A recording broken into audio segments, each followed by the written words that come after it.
अस्सलाम वालेकुम स्टूडेंट्स। आज हम लोग अकाउंटिंग के डबल एंट्री सिस्टम चैप्टर का लेक्चर नंबर 2 देखेंगे, जिसके अंदर हम डेबिट और क्रेडिट का तीसरा असूल सीखेंगे। तीसरे असूल को सीखने से पहले हम मंदरजा झैल 5 चीज़ों को देखेंगे। ये 5 चीज़ें कौन कौन सी हैं?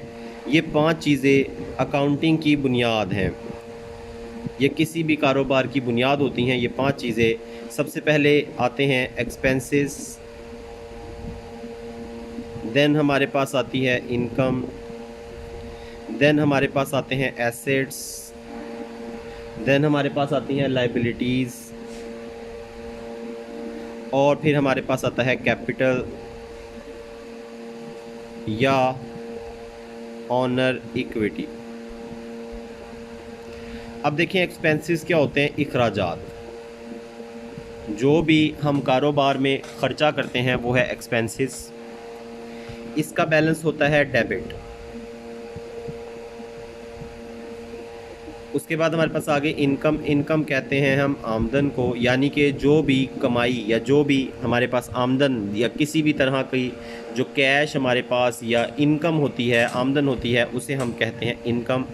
और इसका बैलेंस होता है क्रेडिट। उसके बाद हमारे पास आगे एसेट्स। एसेट्स हैं असासाजात।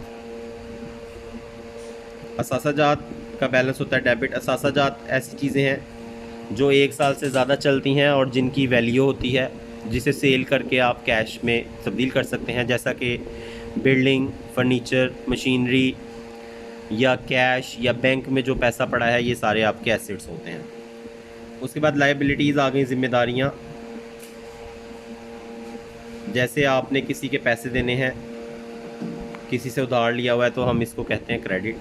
उसके बाद आ गया ऑनर इक्विटी। ऑनर इक्विटी वो पैसा है जो मालिक ने लगाया है, जिसे हम सरमाया कहते हैं। जो मालिक ने कारोबार में पैसा लगाया, इसका बैलेंस भी है क्रेडिट। तो इस हिसाब से अगर हम एक इक्वेशन बनाने की कोशिश करें तो हमारे पास 2 चीज़ें डेबिट हैं, एक्सपेंसेस और एसेट्स हमारे डेबिट हैं, जबकि इनकम, लायबिलिटीज़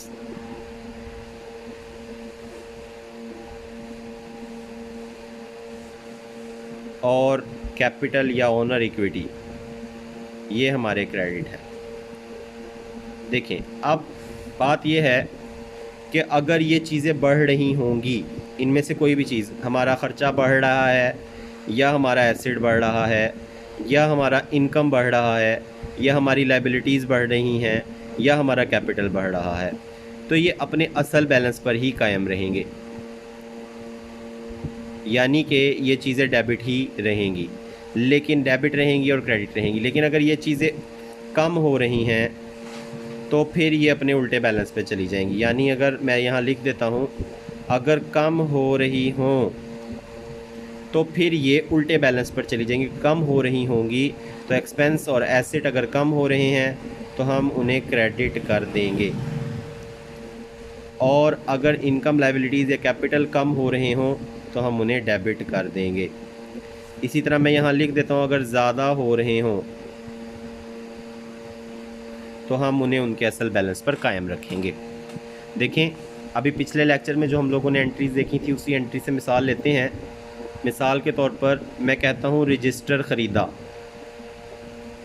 50 रुपये का।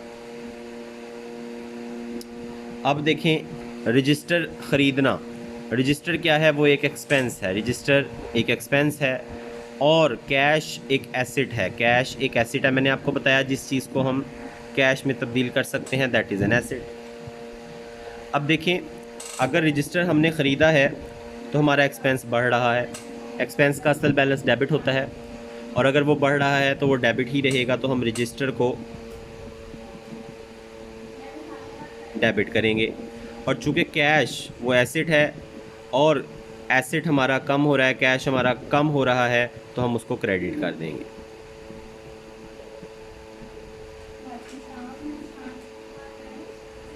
बाकी इंशाल्लाह हम लोग जो है वो जब बनाते हैं आपकी मज़ीद क्वेश्चंस तो आपसे मिलते हैं। यहाँ तक है लेक्चर नंबर 2।